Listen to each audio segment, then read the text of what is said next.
Je suis ici pour vous dire que ce n'est pas signe de piété d'être triste tout le temps. Le deuil durera une nuit, mais la joie reviendra au matin. Alléluia! Restez avec nous, donc jouissez de votre vie.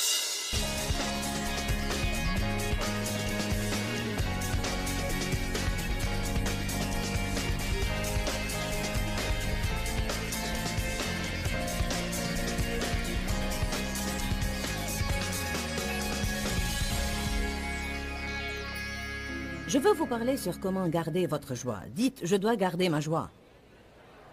Vous devez garder votre joie, car si vous ne gardez pas votre joie, vous perdez votre force. Et si vous perdez votre force, le diable va avoir le dessus sur vous. Si vous n'avez aucune joie, vous allez probablement être en mauvaise santé aussi. La Bible dit, un cœur joyeux améliore la santé. Certains ont beaucoup de problèmes physiques. Si vous riez plus souvent, vous pourriez être plus sain. Le rire est vraiment une chose intéressante. Pourquoi? Pourquoi? Pourquoi pensez-vous que Dieu nous ait donné la capacité de rire? C'est que nous avons besoin de ça. Il doit y avoir quelque chose dans le rire qui est bon pour nous. Dites, je dois rire davantage. J'étais le genre de personne qui n'a pas été élevée dans une atmosphère joyeuse. Qui n'a pas grandi dans une atmosphère joyeuse? En fait, j'en étais presque venue à croire que si je m'amusais vraiment, ce n'était pas juste ni acceptable. Alors, je suis devenue une accro du travail, car je me sentais en sécurité quand je travaillais. Il me semblait que si je travaillais et j'accomplissais, alors personne n'était fâché contre moi. Mais si je passais du bon temps, on m'avait fait sentir comme si je ne devais pas faire cela. Alors j'ai grandi et je suis devenu un adulte qui n'a pas eu un enfant à l'intérieur de lui. Tout adulte en bonne santé et bien équilibré a également un gosse à l'intérieur de lui. Mon mari, par exemple...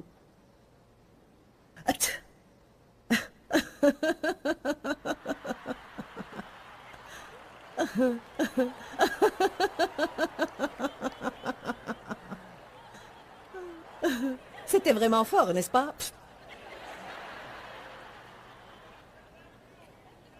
Mon mari, par exemple, a toujours su comment s'amuser tout en étant responsable. Je savais seulement comment être responsable. Il savait travailler et s'amuser. Je savais seulement travailler. En fait, je me mettais en colère quand je travaillais, alors que d'autres jouaient. Je leur faisais subir ce que j'ai subi. J'essayais de les culpabiliser. S'ils s'amusaient. Alors j'étais dans le ministère à travailler jusqu'à l'abrutissement. Et j'ai finalement commencé à réaliser que je faisais toutes ces choses et je n'en jouissais pas. Est-ce que vous savez que vous pouvez même voir vos rêves se réaliser sans vraiment jouir de ce que vous faites? Est-ce que vous savez que vous pouvez avoir de l'argent et ne pas en jouir? Vous pouvez avoir un mari et ne pas en jouir.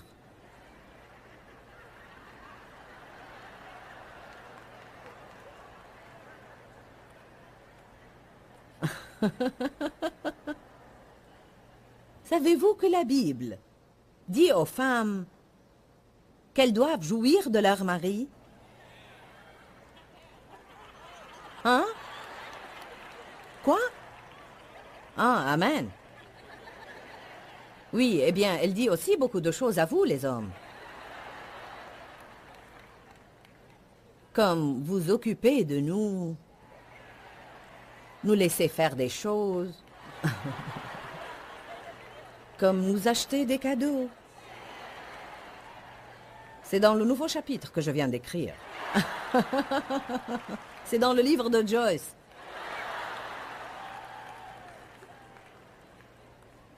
Je rigole, bien sûr.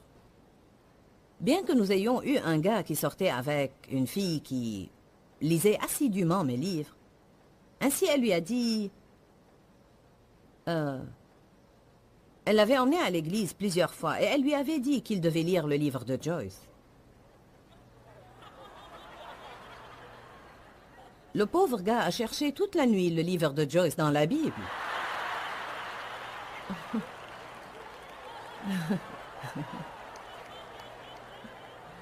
C'était une histoire comique.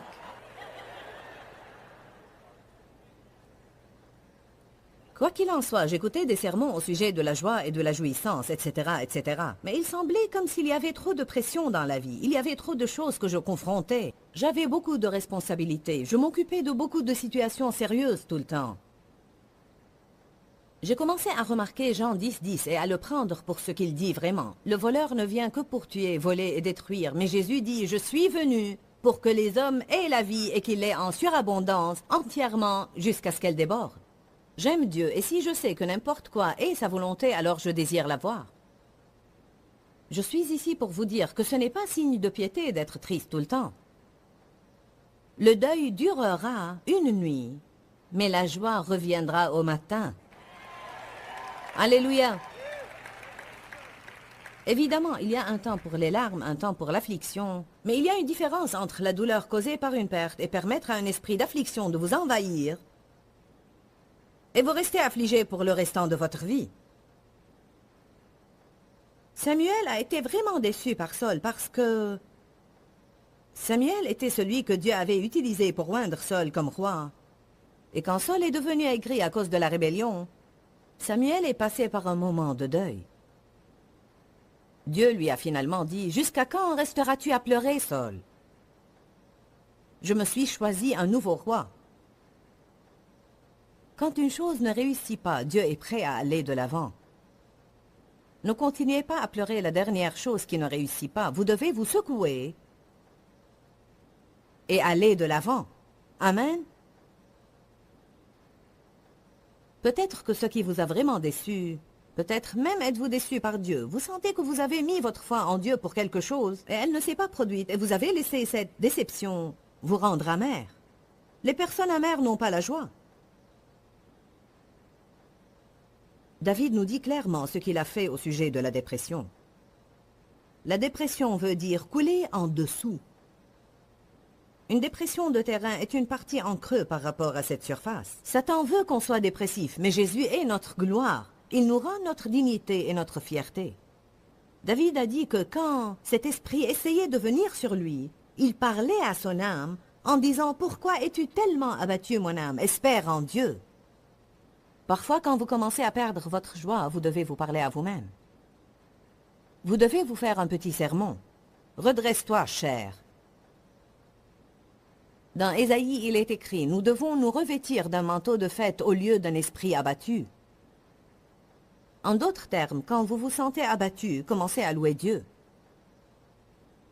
J'ai mis un nouveau chant dans votre bouche. Chantez au Seigneur un nouveau chant. Composez vos propres chants. Paul a écrit de la prison, se tenant au milieu des égouts. Les égouts de la ville passaient dans la cellule de la prison où était Paul. Il est dit qu'il y était probablement plongé à hauteur de taille. Je me suis tenu dans la cellule où Paul était, et elle a presque la taille de ma salle de bain, avec un sol de terre et des murs de terre. Dégoûtant. Il n'y a plus d'égout là maintenant. De cette cellule de prison, Paul a écrit « Réjouissez-vous dans le Seigneur » et je le dis encore « Réjouissez-vous ». Ces hommes savaient qu'ils ne pouvaient pas se permettre de perdre leur joie. Néhémie dit « La joie de l'Éternel est votre force ». Ne pleurez pas, ne vous affligez pas, car la joie de l'Éternel est votre force. Mais quand nous avons un problème, suivant ce que la société nous dit, nous sommes supposés nous sentir coupables si nous osons passer du bon temps alors que nous avons un problème.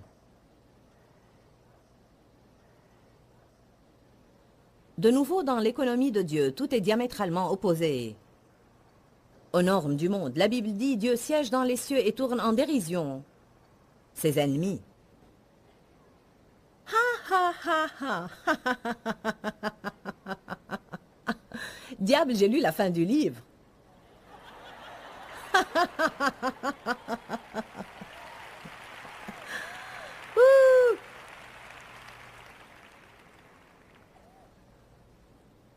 Je suis venu afin que vous ayez la vie. Je veux vous poser une question aujourd'hui. Est-ce que vous jouissez de votre vie?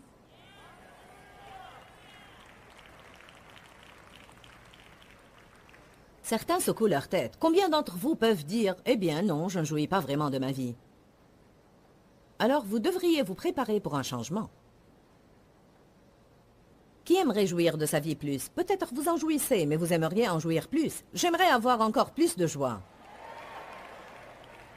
Je crois qu'une partie de la restauration, quand vous êtes esquinté ou fatigué ou lassé, ou avez travaillé trop dur, est le rire. Je vous dis qu'après nos conférences, nous sommes fatigués. En fait, moi j'ai prêché 13 fois les derniers 10 jours. 13 fois les derniers 10 jours. Alors, je ne me vante pas, mais je suis fatigué. Et nous trouvons que ce qui se produit à la fin de nos conférences est que nous avons un esprit niais qui vient sur nous. Je veux dire, nous rions au sujet de n'importe quoi, de tout et de rien. Je résistais à cela. Je suis trop fatigué pour ces stupidités. Maintenant, j'ai réalisé que ça fait partie de ma restauration. Plus je ris et mieux je me sens. Loué soit Dieu. Ainsi, c'est la volonté de Dieu que vous jouissiez de votre vie. Vous n'allez jamais jouir de votre vie à moins de croire que c'est la volonté de Dieu. Dites tous, c'est la volonté de Dieu que je sois heureux tout le temps, même lorsque j'ai des problèmes. C'est la volonté de Dieu que je jouisse de ma vie. Je devrais jouir de ma maison. Je devrais jouir de mon argent. Je devrais jouir de ma famille. Je devrais jouir de moi-même. Et je devrais jouir de mon travail. Offrez tous au Seigneur un sacrifice de louange.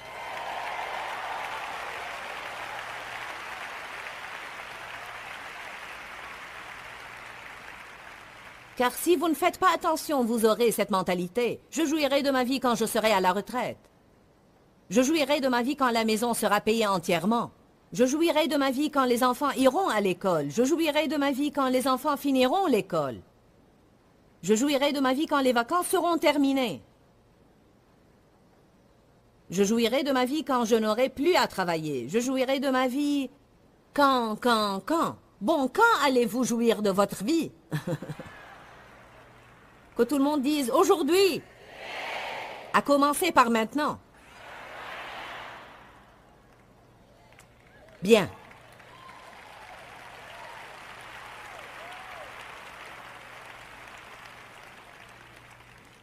Allez à Ecclésiaste 5. Personnellement, j'espère que je rirai tellement cet après-midi que je me roulerai par terre.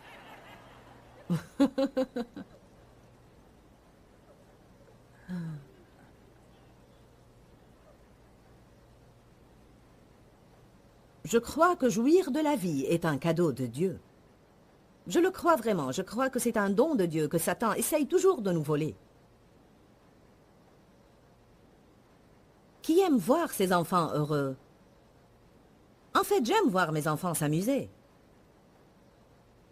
Ecclésiaste 5, 18. Voilà la conclusion que je tire. Le mieux pour l'être humain est de manger, de boire et de profiter des résultats de son travail pendant la durée de vie que Dieu lui donne.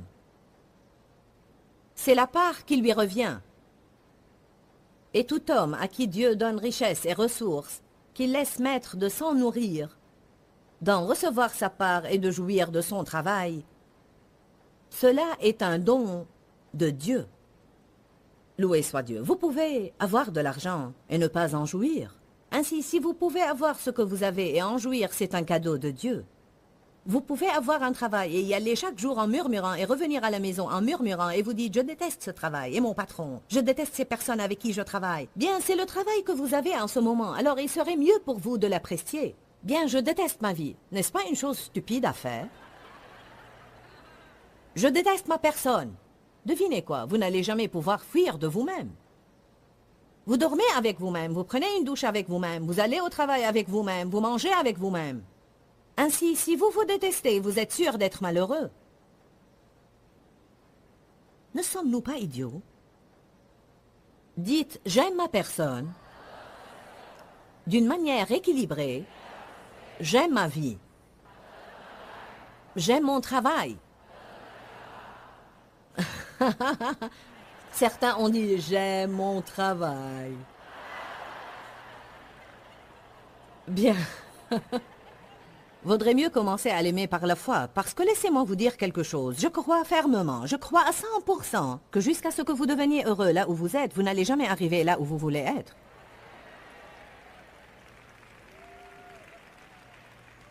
Est-ce que je suis assez claire?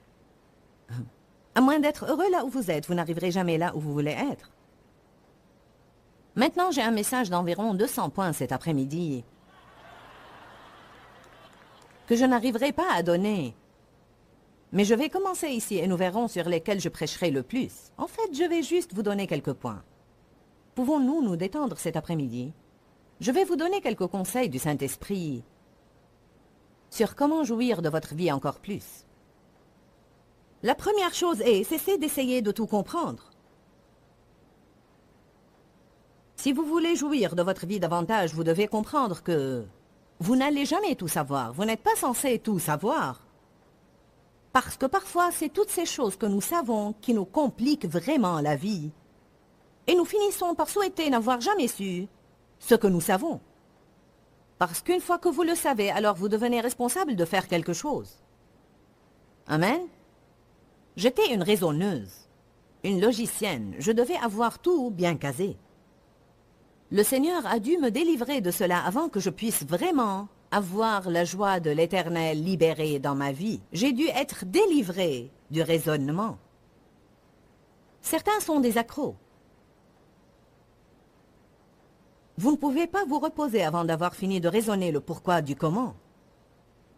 Je crois que Dieu interviendra, mais j'essaye de comprendre où, quand, comment, qui. C'est la vérité? Vous n'allez jamais comprendre Dieu. La Bible dit dans 1 Corinthiens 13, nous connaissons d'une manière partielle. Mais seulement quand nous serons avec lui au ciel, nous connaîtrons comme Dieu connaît. Ses pensées sont au-dessus des nôtres. Nous ne sommes pas censés tout savoir. Dites tous, ça va si je ne sais pas tout? Quiconque va avoir confiance en Dieu et va marcher dans la foi va avoir quelques questions sans réponse dans sa vie. La foi n'est pas existante si tu as tout bien compris, si tu as toutes les réponses. Nous disons que nous croyons que Dieu va intervenir, mais nous voulons un plan B juste au cas où il n'intervient pas. Savoir trop peut ajouter un fardeau à votre vie. La deuxième chose à faire si nous voulons avoir plus de joie est de nous occuper de nos propres affaires et de garder notre avis pour nous-mêmes. Ça ne vous dérange pas que je sois aussi direct, non? Proverbe 18. J'ai fait cette liste hier en une demi-heure. Parce que je sais, j'ai dû être délivré de toutes ces choses. Maintenant, j'ai la joie de l'Esprit Saint. Ha ha ha ha ha ha ha ha. Oh, ce n'est pas la bonne référence.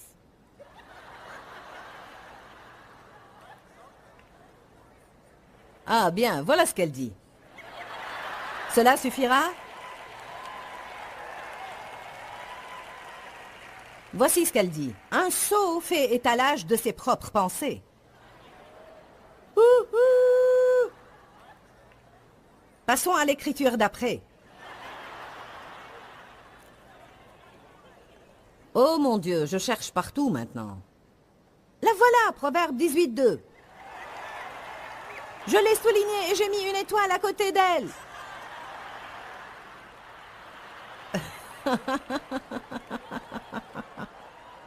Ce message aujourd'hui va être une leçon par l'exemple, je le sens. Je vais être le bouc émissaire de la plaisanterie. Proverbe 18, verset 2. Ce qui intéresse le sot n'est pas de comprendre, mais de faire étalage de ses propres pensées. Ouh. Déjà que nous ne faisons pas des merveilles en nous occupant de nos propres affaires, alors je ne sais pas pourquoi nous voulons nous mêler des affaires des autres. Je médite sur ce sujet. les derniers mois parce que je vois tellement ce qui se passe dans les relations en raison du jugement et en raison des personnes qui ne s'occupent pas de leurs propres affaires. Je vois des gens qui sont blessés dans leurs émotions car quelqu'un a donné une opinion quand ce n'était pas la bonne saison pour donner une opinion. Je ne sais vraiment pas qu'est-ce qu'il y a en nous qui nous pousse en fait tellement à nous mêler des affaires des autres. C'est une chose dégoûtante si on y pense vraiment. C'est comme, pourquoi je ne peux pas m'occuper de mes affaires? Allez à Romains 14.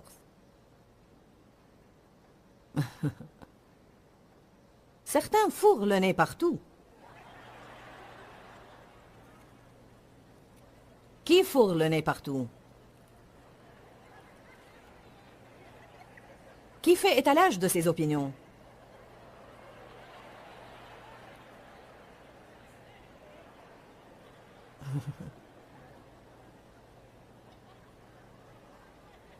Je fais étalage de mes opinions et je fourre le nez partout. Mais j'arrive à me contrôler. Proverbe, je veux dire Romains 14, 12. Non, j'en veux pas aller à Proverbe.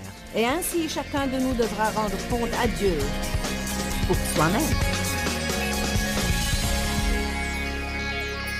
Nous avons parlé de comment garder votre joie et combien important c'est dans la volonté globale de Dieu pour votre vie. Il veut que vous ayez la vie et que vous en jouissiez. J'ai mentionné 10 points et je veux juste les répéter. Parce que certains d'entre vous devraient dire pour certains de ces points, c'est pour moi.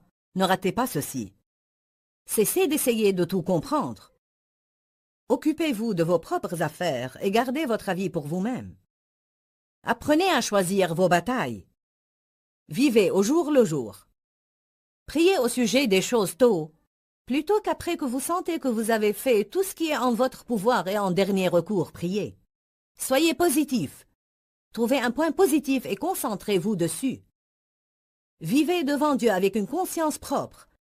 Faites ce que vous croyez être juste. Suivez la paix.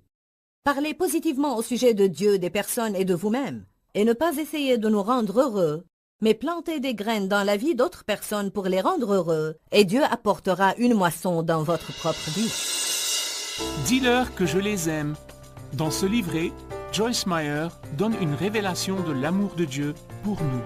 Pour obtenir ce livret gratuitement, écrivez-nous à Joyce Meyer, boîte postale 40095-6300 Larnaca, Chypre. Ou bien visitez notre site web www.joycemeyer.org/fr.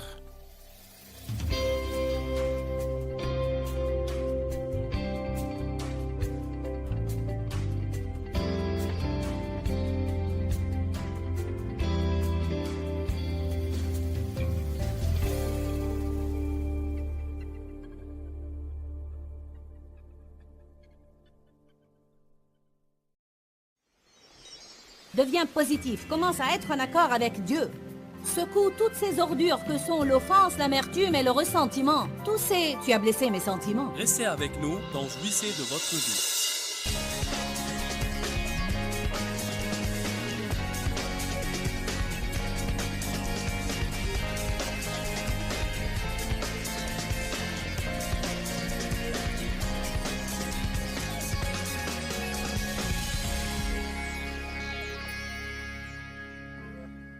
Sélectionnez vos batailles. Il y a beaucoup de choses à confronter dans la vie. Et vous ne pouvez pas vous retrouver à batailler sur différents fronts. Nous devons être guidés par l'esprit au sujet des choses que nous confrontons.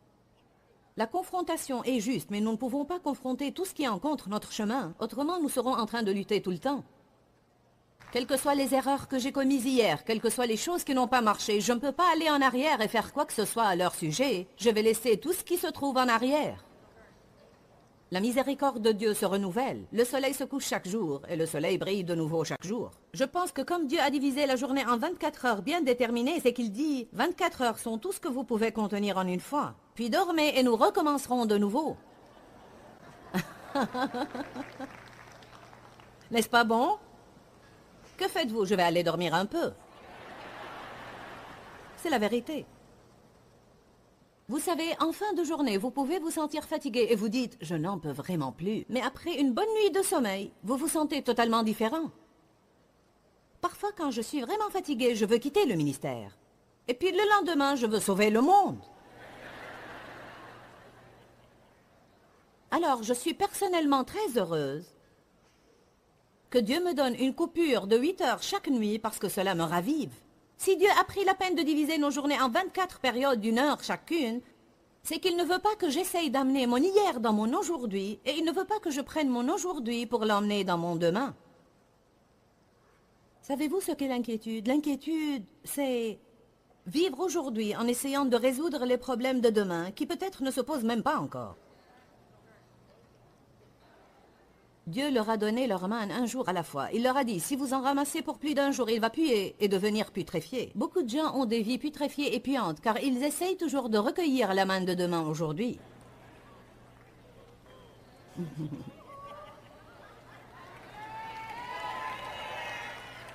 Où est mon mouchoir? Ah, je ne l'ai pas avec moi, je l'ai laissé quelque part. Sors ton mouchoir, s'il te plaît, Charlotte. Avez-vous assisté à une réunion de mouchoirs? Vous vous demandez, qu'est-ce que c'est une réunion de mouchoirs? Je ne sais pas. C'est seulement quelque chose que j'ai décidé de faire pour m'amuser un peu, je suppose. Quelque chose de fou. Ouh! En fait, j'ai une serviette qui peut faire l'affaire. Certains ont seulement des Kleenex.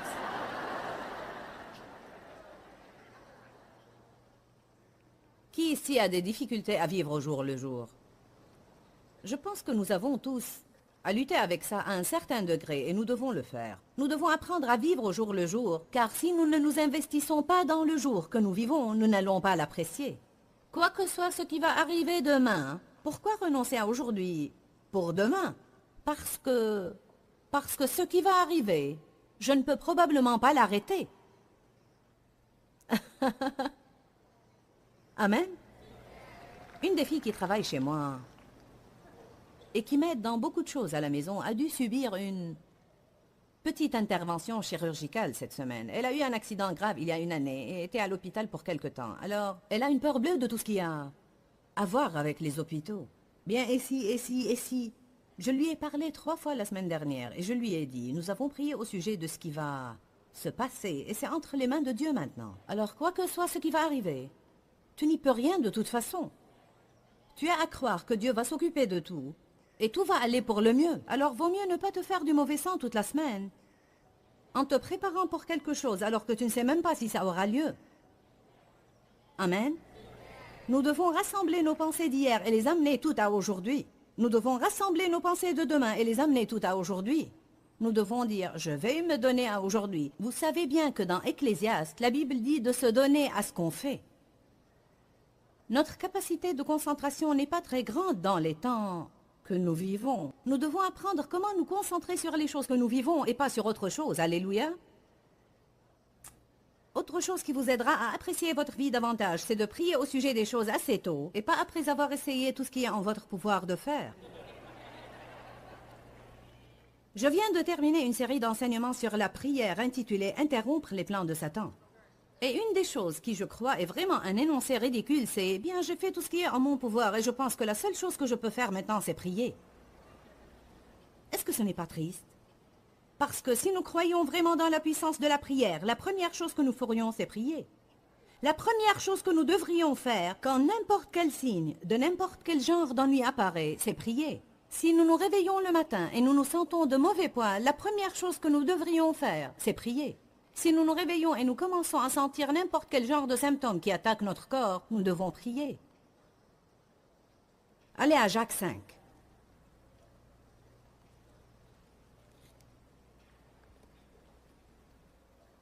Si vous écrivez ce que je dis et vous faites une liste de contrôle, alors quand vous sentirez que vous avez perdu votre joie, sortez votre liste et dites « Qu'est-ce qui manque ici ?» Et je parie que vous trouverez la raison de la perte de votre joie quelque part dans ce que je suis en train de vous dire cet après-midi. Verset 13. Est-ce que quelqu'un parmi vous est affligé? Est maltraité, souffre du mal? Qu'est-ce qu'on devrait faire à son sujet? Prier. Est-ce que quelqu'un est heureux? Qu'il chante des louanges. Quelqu'un est malade? Il devrait appeler les anciens de l'Église. Ceux-ci prieront pour lui. Et la prière de la foi sauvera le malade, et le Seigneur le relèvera. Et s'il a commis des péchés, ils lui seront pardonnés. Confessez vos péchés les uns aux autres afin d'être guéris. La prière ardente, assidue et fervente d'un homme juste et efficace et libère une grande puissance. Juste au cas où vous penseriez que vous n'êtes pas assez juste pour prier, Jacques nous ajoute l'histoire du prophète Élie. Élie avait une nature humaine semblable à nous, mais il pria pour qu'il ne pleuve pas. Et il n'a plus plu pendant 3 ans et demi, puis il pria pour qu'il pleuve et il plut. Alors vous pouvez prier des prières audacieuses, courageuses, puissantes, et voir le plan de Satan pour votre vie interrompu. Si vous apprenez comment prier, au lieu de faire ce qui est en votre pouvoir de faire d'abord et être misérable entre-temps. Encore une chose que vous pouvez faire et qui vous aidera, et c'est une chose importante, mettez une astérix près de ça. Quoi que soit ce qui va arriver dans votre vie, soyez positif. Trouvez un point positif et concentrez-vous dessus. C'est vraiment un défi de passer toute une journée en étant positif au sujet de tout. Même une seule journée. Allez à Romains 15-13.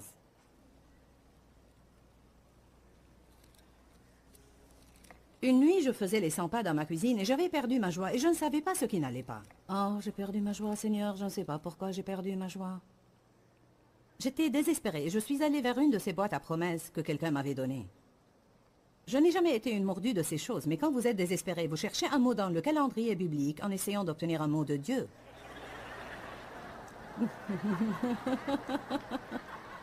C'est la vérité. Quelqu'un d'entre vous est passé par là? Vous sortez cette boîte à promesses et tout ce qui ressemble. J'ai dit, Seigneur, j'ai besoin d'un mot. Et j'ai ouvert ma boîte à promesses, j'en ai tiré un verset. Et Dieu m'a parlé à travers cette boîte à promesses cette nuit-là. Ça ne marche pas toujours, mais... Si vous placez votre foi dans cette boîte, ça ne marchera pas, mais cette nuit-là, j'étais désespérée. Et il est écrit dans Romains 15-13 que le Dieu de l'espérance vous donne en plénitude dans votre acte de foi la joie et la paix. Alors j'ai réalisé quel était mon problème. J'avais perdu ma joie parce que je n'avais plus la foi. J'étais négative dans ma façon de voir. Je ne regardais pas à ce que Dieu pouvait faire. Je regardais seulement la manière dont les choses étaient. M'avez-vous entendu? Une attitude positive n'est pas seulement regarder aux choses telles qu'elles sont maintenant, mais c'est regarder à comment les choses peuvent être quand Dieu interviendra. Loué soit Dieu. Allez à Genèse 13. Certains ont besoin de regarder plus loin que leur présent. Vous devez regarder. Bon, vous dites, je suis présentement au même endroit où j'ai été toute ma vie. Cela peut changer, ça peut changer. Si votre attitude change, alors votre vie peut changer. Avec une attitude négative, vous allez avoir une vie négative. Si vous pouvez avoir une attitude positive, alors vous pourrez prendre des citrons, les transformer en limonade et les vendre et faire de l'argent. Allez maintenant. J'avais une attitude si négative toute ma vie, j'avais cette mentalité aigre. Mais si vous ne vous attendez pas à ce que quelque chose de bon se passe, vous ne serez pas déçus si rien ne se passe. Puis j'ai épousé le joyeux Dave. Chaque matin, Dave se levait. Il mettait de la musique et je disais, veux-tu arrêter cela, je dois réfléchir. Ce que je faisais, c'était essayer de comprendre tous mes problèmes.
Je vous assure que si je pensais deux pensées positives l'une après l'autre, mon cerveau avait une crampe.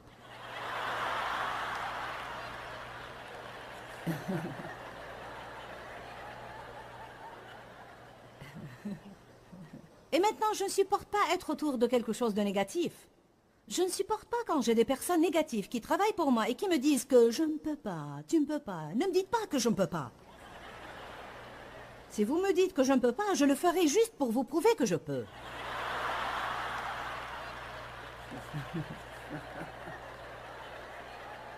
Dans Genèse 13, nous voyons qu'Abraham et Lot en étaient arrivés au point où Dieu les avait bénis tous les deux tellement, et ils avaient eu tant de bétail, qu'il n'y avait pas assez d'air pour que tout leur bétail se nourrisse correctement. Ainsi, il y eut une dispute entre les bergers d'Abraham et ceux de Lot.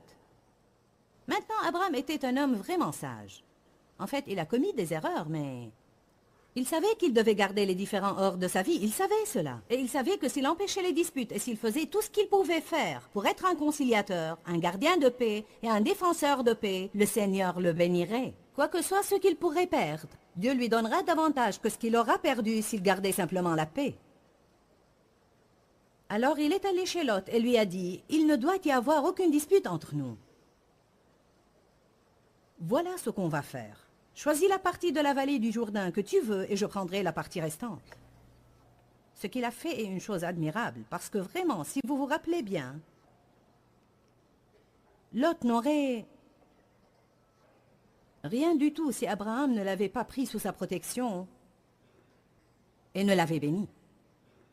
J'aurais eu à passer un moment difficile si je faisais cela, car j'aurais dit à quelqu'un, « Tu n'aurais rien si ce n'était grâce à moi. Cette bonne herbe ici est mienne, va là-bas et prends cette partie. » Mais Abraham savait que cela laisserait Lot avec un goût amer dans la bouche, et il n'a pas voulu que Lot puisse avoir quelque chose à redire. Vous savez, juste récemment, nous traitions une situation et il y avait quelqu'un qui avait dit du mal de moi et m'avait blessé, vous savez. Et maintenant, il voulait certaines choses matérielles. Et cette personne qui travaille chez moi m'a dit, « Veux-tu que nous fassions cela pour eux ?» Et j'ai dit oui, parce que je ne veux pas qu'ils aient quelque chose à redire. Je ne veux pas qu'ils aient la moindre prise sur moi qu'ils puissent m'accuser avec. Je vais aller le 1000 supplémentaire. Et cela pour qu'ils ne puissent pas trouver un point quelconque sur lequel ils pourraient m'accuser justement. C'est ce qu'Abraham faisait. Il a dit à Lot, tu prends ce que tu veux et moi je prendrai le reste. Et bien entendu, Lot a choisi la meilleure partie qui était dans la vallée du Jourdain pour lui. Je pense que ça pouvait être un mauvais jour pour Abraham. Il aurait pu penser, c'est une chose stupide à faire. Mais je veux que vous regardiez ceci. Commençons dans le verset 11. Alors Lot choisit pour lui toute, et non pas la moitié, mais toute la vallée du Jourdain. Et il émigra à l'Orient. Ainsi ils se séparèrent l'un de l'autre. Abraham s'établit au pays de Canaan et Lot s'établit dans les villes de la plaine. Il dressa ses tentes jusqu'à Sodome. Les hommes de Sodome étaient de grands scélérats et pécheurs contre le Seigneur. Le Seigneur dit à Abraham, après que Lot se fut séparé de lui, maintenant il est dans une ville pécheresse, où il y a des hommes pécheurs et toutes sortes de péchés, mais Dieu s'apprête à lui dire, juste au milieu de tout ceci, je te donnerai tout le pays que tu vois. Je vous demande, avez-vous un semblant de vision positive pour votre vie? Ou pensez-vous que tout va rester tel que ça a toujours été et tel que c'est en ce moment? Regarde plus loin que là où tu es en ce moment et dis-moi ce que tu vois. Allez. Le Seigneur dit à Abraham après que Lot se fut séparé de lui, lève les yeux maintenant et regarde de l'endroit où tu es, vers le nord et le midi, vers l'Orient et l'Occident. Tout le pays que tu vois, je te le donnerai à toi et ta postérité. Je rendrai ta postérité comme la poussière de la terre, de sorte que si un homme peut compter la poussière de la terre, alors il pourra compter tes descendants. Debout, lève-toi et parcours le pays en long et en large, parce que je te le donnerai. Debout! Lève-toi et sors de cet état de dépression, cet état de deuil, cet état de plainte et de lamentation. Deviens positif, commence à être en accord avec Dieu. Secoue toutes ces ordures que sont l'offense, l'amertume et le ressentiment. Tous ces... Tu as blessé mes sentiments. Fais le 1000 supplémentaire. Aime tes ennemis, prie pour eux et bénis-les. Ne leur donne pas l'occasion pour le moins de t'accuser de n'importe quoi, et puis dis, d'accord Seigneur, j'ai une vision. Je vois ceci et je vois cela. Je vois la prospérité et je vois le succès. Je me vois étant béni, je me vois être abondamment béni, je peux être une bénédiction pour les autres. Je me vois en train de poser les mains sur les malades et ils seront guéris. Je me vois amener des personnes à la connaissance de Jésus-Christ. Et Dieu dit, je te...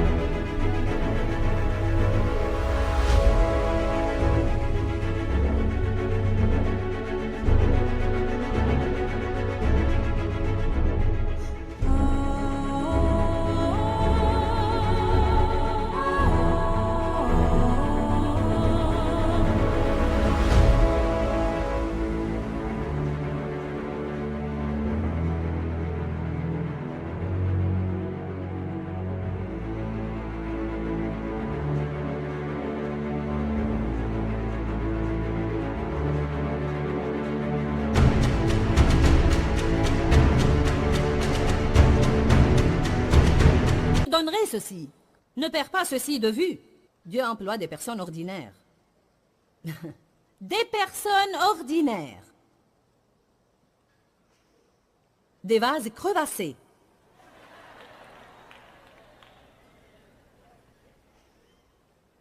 Je vais répéter, soyez positif. Quoi qu'il se passe, trouvez-y un point positif et concentrez-vous dessus. Si vous sortez et vous avez un pneu crevé, dites merci Seigneur, je n'en ai pas deux. Je suis sérieuse. Je suis très sérieuse. Trouvez quelque chose envers lequel vous pouvez être positif. Ce steak était immangeable, mais le pain était succulent. Amen. Qui veut cela? Nous allons juste devenir plus positifs.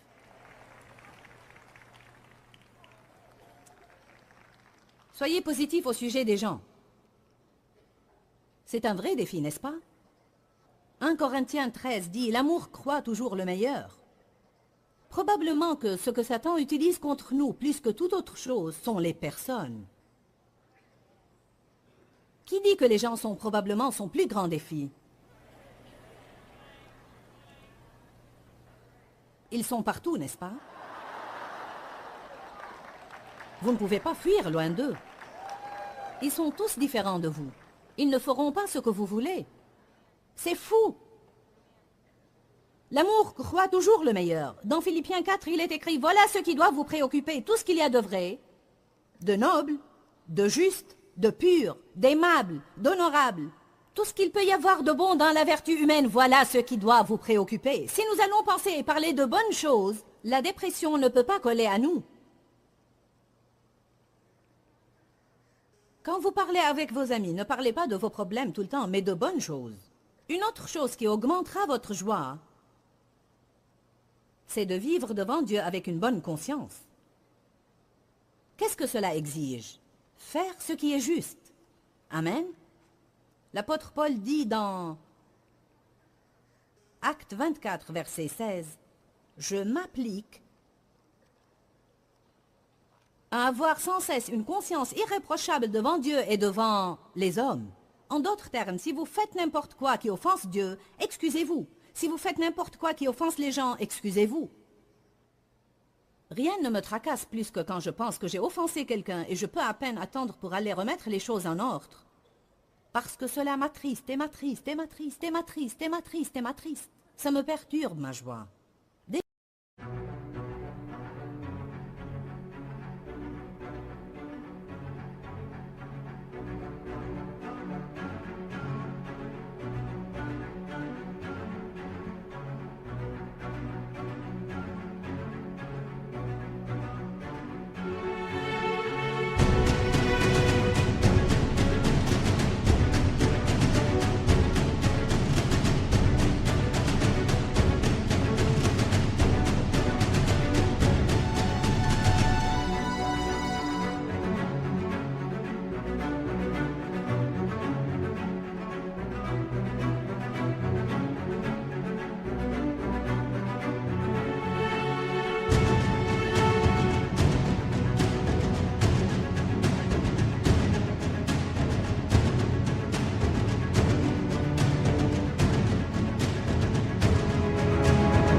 sais que tout est rentré dans l'ordre entre moi et quelqu'un d'autre, ma joie revient et ma paix revient. Ainsi, ne soyez pas trop fiers pour aller et dire « Si j'ai blessé tes sentiments, je suis désolé ». Peut-être que ce n'est pas le cas, mais si ça vous tracasse, alors occupez-vous de la situation. Qui est d'accord avec moi? Ça vous embête de penser qu'il pourrait y avoir un problème entre vous et quelqu'un d'autre? Colossiens 3,15 nous dit comment nous pouvons augmenter notre joie. Et c'est en suivant la paix. Laissez la paix être votre arbitre dans la vie. Ne faites pas les choses quand vous n'avez pas la paix, car où vous avez la paix, vous avez la joie. Comment ma bouche affecte-t-elle ma joie? J'ai senti que vous voudriez savoir cela. Allez à 1 Pierre 3.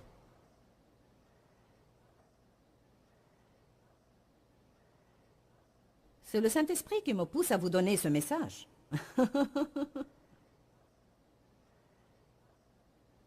1 Pierre 3, 10. Je me rappelle la première fois que j'ai lu cette écriture.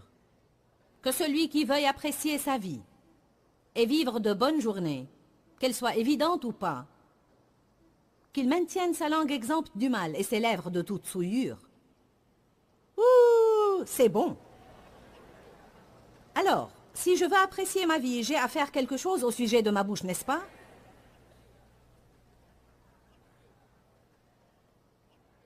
La vie et la mort sont au pouvoir de la langue, et ceux qui la chérissent mangeront de son fruit, que ce soit pour la vie ou la mort. Ainsi, si je parle et je proclame la mort, alors je mange la mort. Si je mange la mort, elle ne va pas me rendre heureuse.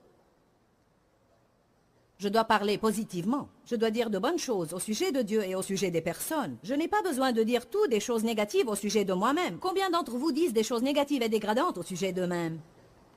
Il n'y a rien de plus mauvais que vous puissiez faire que dire des mauvaises choses au sujet de votre propre personne. Je suis stupide, je suis ceci, je suis cela, je suis idiot. Dites, je suis la justice de Dieu en Christ. J'ai l'esprit de Christ. Je change chaque jour. Je suis oint par le Saint-Esprit. J'ai la paix et la joie. J'ai un futur, j'ai un espoir, j'ai un rêve, j'ai une vision. Dieu m'aime beaucoup. Je suis une personne avec qui les gens aiment être en rapport.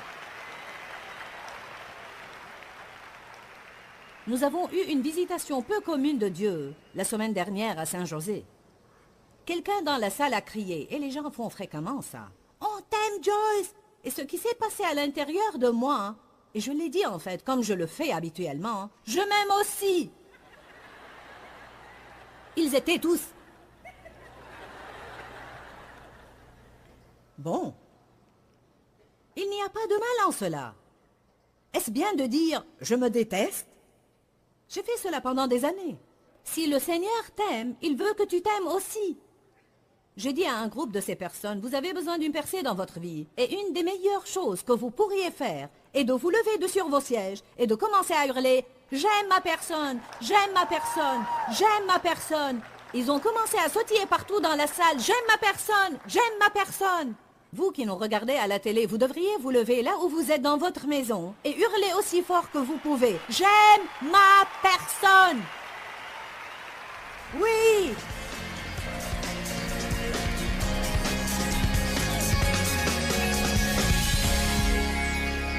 Nous avons parlé de comment garder votre joie et combien important c'est dans la volonté globale de Dieu pour votre vie. Il veut que vous ayez la vie et que vous en jouissiez. J'ai mentionné 10 points et je veux juste les répéter. Parce que certains d'entre vous devraient dire pour certains de ces points, c'est pour moi.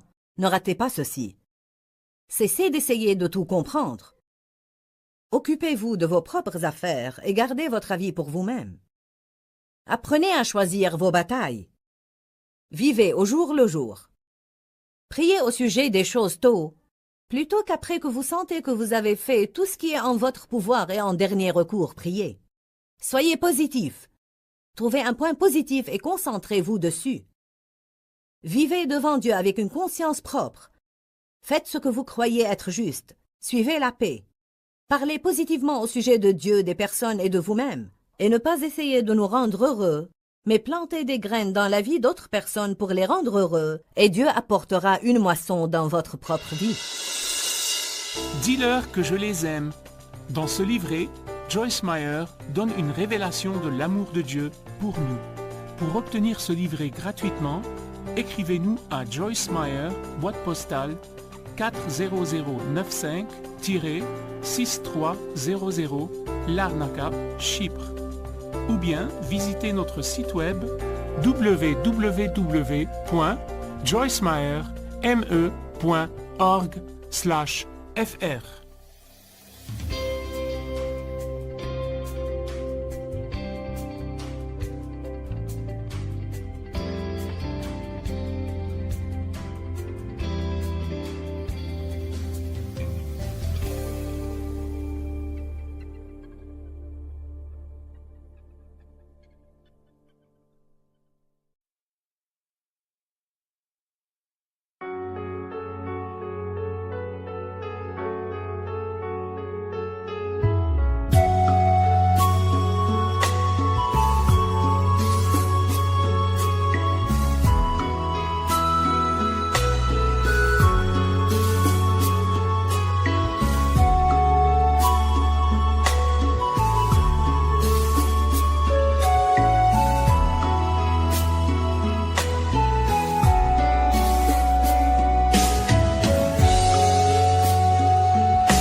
khắp phương trời vẫn nhớ tới quê hương. Người về đây thăm làng trù quê mẹ và làng sen quê cha, xúc động bồi hồi người rơi giọt lệ thương mái nhà tranh.